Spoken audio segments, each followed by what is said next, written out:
ജില്ലാ panchayat പ്രസിഡന്റിനും Vandazhy panchayat president vice പ്രസിഡന്റിനും സ്വീകരണം നൽകി.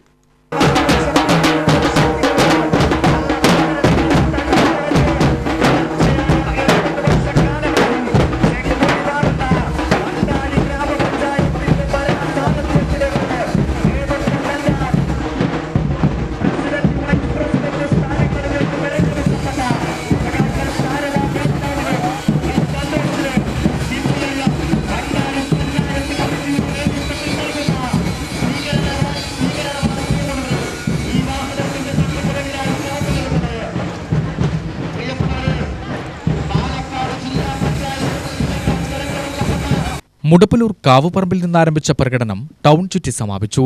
തുടർന്ന് സ്വീകരണയോഗം KD പ്രസന്നൻ MLA ഉദ്ഘാടനം ചെയ്തു. ഒരു കാലത്തുമില്ലാത്ത രൂപത്തിൽ കേരളത്തിലെ ജനാധിപത്യ പ്രക്രിയയെ അപകടകരമായ ദിശയിലേക്ക് തിരിച്ചു കൊണ്ടുപോകാൻ ഐക്യജനാധിപത്യ മുന്നണി ശ്രമിക്കാൻ തുടങ്ങിയിട്ട് കുറച്ചു കാലമായി.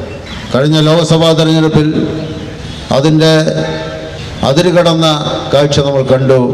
തൃശ്ശൂർ നഗരത്തിലാണ് ആ കാഴ്ച നമ്മൾ കണ്ടത്.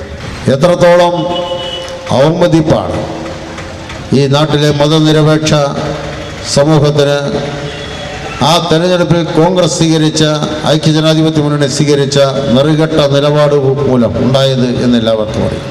ആ നെറുകേട് ഈ നാട്ടിലെ എല്ലാ മനുഷ്യരും ആത്മാവ് പോലെ കൊണ്ടു നടക്കുന്ന മതനിരപേക്ഷതയും മഹാത്മാഗാന്ധി ഉൾപ്പെടെയുള്ള ദേശീയ നേതാക്കൾ മുന്നോട്ട് വെച്ച എല്ലാ മഹത്തായ സൽപാരമ്പര്യത്തെയും തുടർച്ചയായി തകർക്കാൻ നേതൃത്വം കൊടുക്കുന്ന സംഘപരിവാര ശക്തികളുമായി അവിശുദ്ധ കൂട്ടുകെട്ടുണ്ടാക്കിയ ഐക്യജനാധിപത്യ മുന്നണി രാജ്യത്ത് എല്ലാ രൂപത്തിലുമുള്ള മതവർഗീയ ആക്രമണങ്ങൾക്ക് നേതൃത്വം കൊടുക്കുന്ന സകല തീവ്രവാദ മതമൗലിക ശക്തികളുമായി പരസ്യമായി തന്നെ സഖ്യമുണ്ടാക്കി തെരഞ്ഞെടുപ്പ് ഗോതയിലേക്ക് വന്ന ഘട്ടമാണ് ഈ പഞ്ചായത്ത് തെരഞ്ഞെടുപ്പ്. ഇവിടെ BJPയുമായിട്ടാണ്, RSSുമായിട്ടാണ്, സംഘപരിവാരവുമായിട്ടാണ് ഈ വണ്ടാഴി പഞ്ചായത്തിൽ അവിശുദ്ധ മുന്നണിക്ക് അവർ നേതൃത്വം കൊടുത്തെങ്കിൽ കേരളത്തിലെ വിവിധ പഞ്ചായത്തുകളിലും പ്രദേശങ്ങളിലും വിവിധ ജില്ലകളിലും എല്ലാ വർഗീയ കക്ഷികളുമായി അവർ സഖ്യത്തിലേർപ്പെടാൻ തയ്യാറായി. യോഗത്തിൽ CPM Vandazhy local secretary Sakkeer അധ്യക്ഷത വഹിച്ചു. Mudappalur local committee secretary Gangadharan തുടങ്ങിയവർ സംസാരിച്ചു. ജില്ലാ പഞ്ചായത്ത് പ്രസിഡന്റ് TM ശശി, വണ്ടാഴി ഗ്രാമപഞ്ചായത്ത് president Sarada Gopinath, vice president Santhosh എന്നിവർ മറുപടി പ്രസംഗം നടത്തി.